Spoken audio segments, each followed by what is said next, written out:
Welcome back to the channel, and today we're taking a look at the Kass brand Black Swan. If you've been following me for a while, you might recognize that name. He was formerly Gamer Star Studio. I reviewed the Neutron Star, was his first production knife that he released, and I'm pretty sure the Black Swan is his second. I call this a medium-sized EDC knife, coming in at 7.07 inches long with a 3.11 inch drop point blade of M390 stainless steel. This is a low tip drop point. It's very close to a spear point. That point is in the center of the scales, so it's going to keep that belly very gradual up to that tip, making this a highly versatile blade because I can easily use the tip if I want to do drag cuts or intricate cuts through things.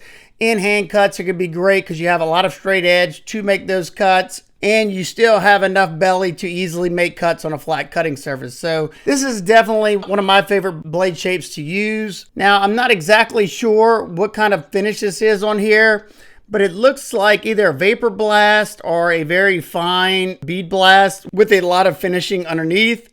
And I like this finish a lot. The reason I like it is because it is very, very slick, causing it to have very little friction when cutting through dense objects.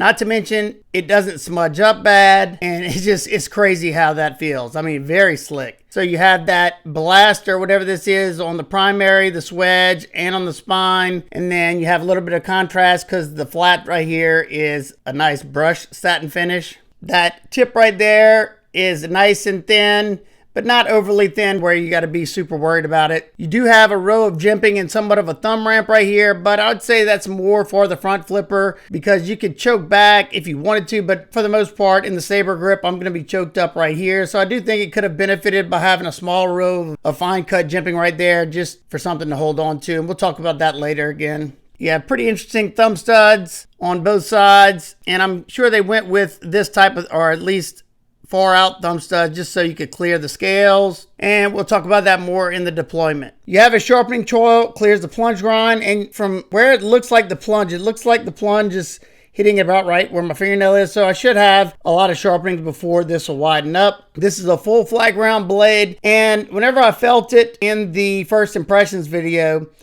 I could tell it was pretty darn thin. So after measuring the thickness behind the edge, it's coming in at 8 thousandths behind the edge. That is incredible. It's got a 22 degrees per side edge bevel, and what's cool about that thinness is I can lay this edge back to 18 to 17 degrees, probably where I'll put it after this review, and you will have a very small bevel still because you could barely see that bevel as it is right now.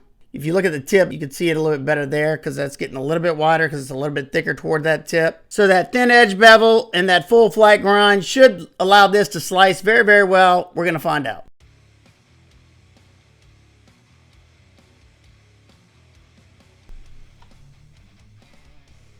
Man, not only did it come with an outstanding edge out of box, I really, really wish I could feel how cleanly this knife is slicing.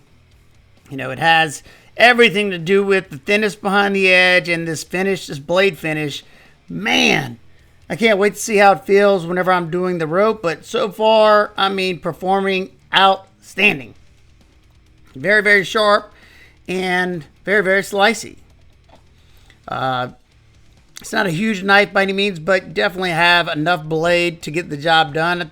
It's probably around, I haven't measured it yet, but I'm sure it's around, it's under 3.5 inches for sure, and it's a little bit over 3. So now we're going to test the ergos, and I will say right off the back, it's filling out the hand really, really well. And this thing wanted to bite into the wood so quick with very minimal pressure. So the edge is really, really crisp. It's got bite to it, and I'm able to get a lot of force. Toward the end, I am really pushing down into this wood just to see if there's anything poking or prodding me. I didn't notice anything offhand. The pocket clip stayed out of the way of my palm. There's no craziness going on with the handle, so very nice. And this is where I could tell it had bite to it. That first slice into the 1/2 inch sisal rope felt like butter. I am mainly doing push cuts. It's like a little bit of a combination of a slice and a push cut, but blasting through this, absolutely no problems. And I am so happy it is slicing as good as it is because this is the 5th knife I tested today, and I got a huge blister So I'm trying to maneuver the handle around the blister. And luckily, I just did not have to use a whole lot of pressure to get through the rope, because I would have been absolutely miserable and I would probably quit the test early. But in the pinch grip, it's comfortable. Now, I do have gloves on. I don't know, I did do some cutting without the gloves in a pinch grip, and it was fine. I'm saying that because zirconium is a little slick. However, the tie isn't as slick. I had no problems. I didn't feel like it was going to slide around in my hand or anything, because that would have definitely made my blister even worse. But it's doing great.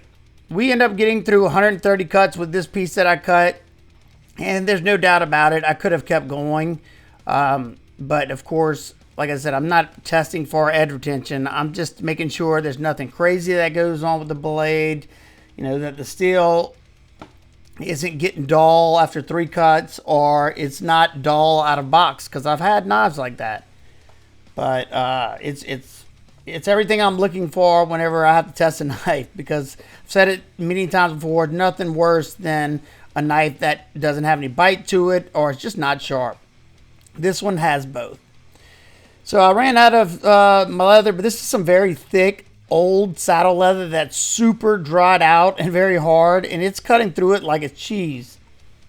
So I think it did great on that. And everything is cutting very clean. Look how fast. This is where I could tell that there was no friction from that blasting or whatever that is on the blade.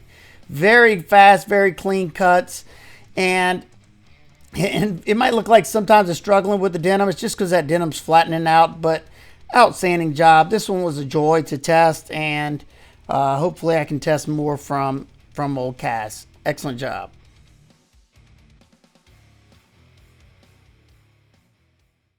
Hope you all enjoyed that cutting footage. It was a joy to use this knife. It just sliced so well. And I'm sure it had a lot to do with how sharp this knife was out of box, that blasting finish that makes it super slick when slicing through things, and that thin edge bevel. So let's take a look at the deployment in the action of this knife. You have a top flipper right here, one of those curve arounds, and you have dual thumb studs. Now, thumb studs, they work really well, and this thing is super snappy. It's got almost a fall shut. It's a very silky smooth closure. I love just closing it like that. You don't feel any friction on that blade. Very nicely done. Now, I do wish this jimping right here was a little bit finer cut, because the detent is not strong, but I can do it reliably. I can't do it from the top. I don't have enough strength, at least on this one for me. But I think it would be a lot more comfortable, especially somebody like myself with beat up hands. If this was fine cut, I could get a better grip on it. It'd be a lot more comfortable to roll around. That also brings me to the studs. For my hands, they're not the most comfortable. Now, that's only if I'm sitting here doing that all day long. But, just opening and closing it, about 100 times.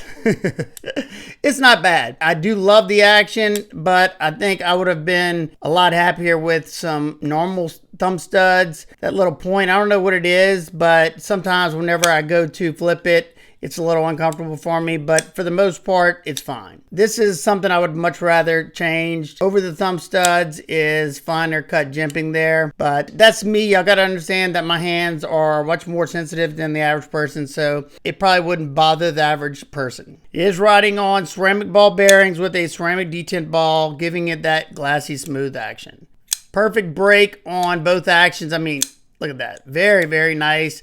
That was just like the Neutron Star. That one also had a remarkable action, and you can just feel it. I mean, I felt enough custom knives, high-end knives, medium tier knives, and budget knives to know the difference in the feeling, and you can definitely feel that premium quality action on this one. At least for me, I definitely think it's definitely up there with some of the nicest ones. Now let's take a look at this handle area. Check that zircotide pivot out. Absolutely stunning. And I don't know if it's coming through on the camera, but I can see the very fine milling they have on the tie. And then you can see this inlay right here, the darker inlay. That is zirconium.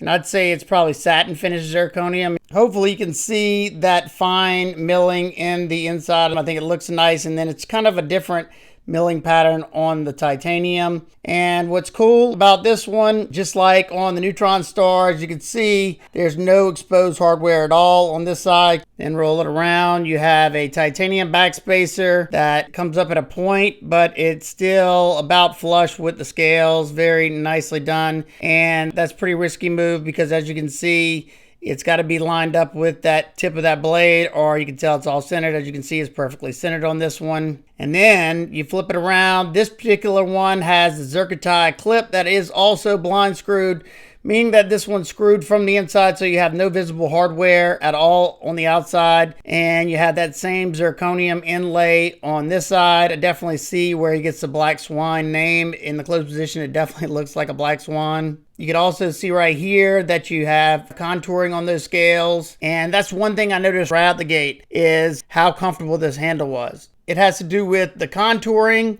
and how well they soften the edges. And it also has to do with the thickness. This is coming in at 0.58 thick.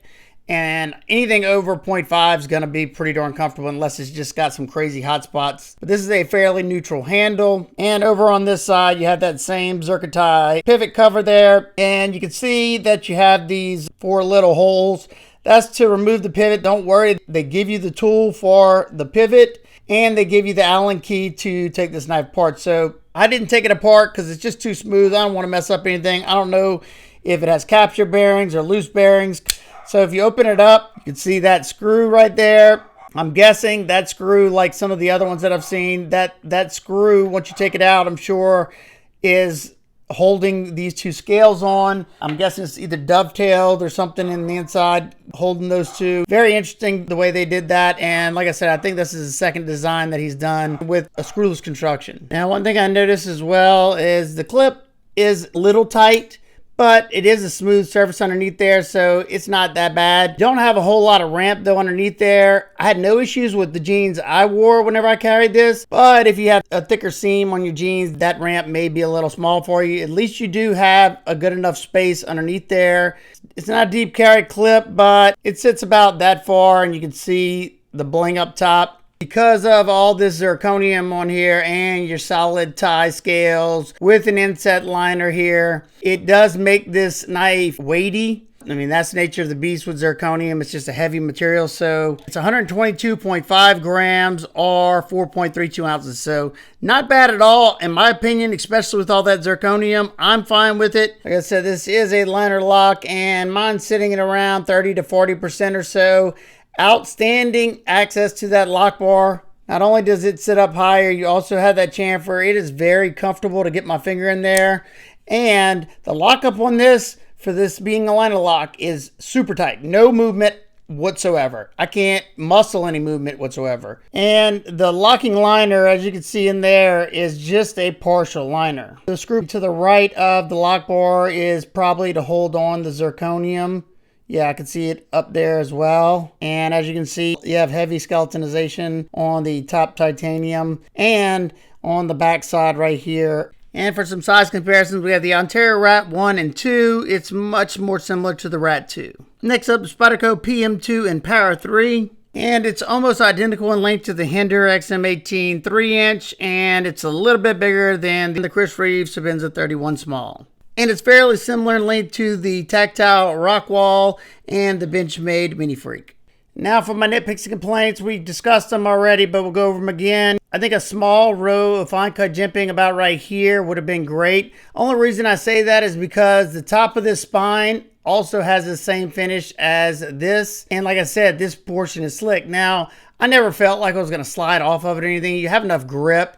But I think just some jimping about right here would have just been great if you ever had to push really, really hard down into something. I do wish the thumb studs were a little bit more comfortable, at least for my hands. I think it would have benefited by having even finer cut jimping than this. It would have been a little bit more comfortable to deploy. However, I can deploy it. I just think it would have been a little bit snappier just because it grabbed the hold of the thumb a little bit better. And like I said, the ramp underneath the pocket clip isn't terrible, but I definitely think it could be a little bit better because if you do have a thick seam on your pocket, it may not be enough to get over it. You may have to lift it up. I can't tell you that because it fits over the seam of my jeans just fine, and it fits over my lightweight shorts as well. So my overall final thoughts on this knife: if you like the overall aesthetics and nothing I talked about was a deal breaker for you, then yes, I can highly recommend it. Now, it's a premium knife coming with a premium price tag. It means zirconium is always expensive. Zircotite is even more expensive, I think, because it's zirconium and titanium mixed together. And it's got the screwless design, keeping this very clean. And then the blade performed really well. Comfort in hand was nice, especially for my medium-sized hands. I'd just get a nice, perfect 4-finger grip on it. If you had extra large hands, this one might be a little small for you. This particular version right here is coming in at $418. That is with the Zircotite clip.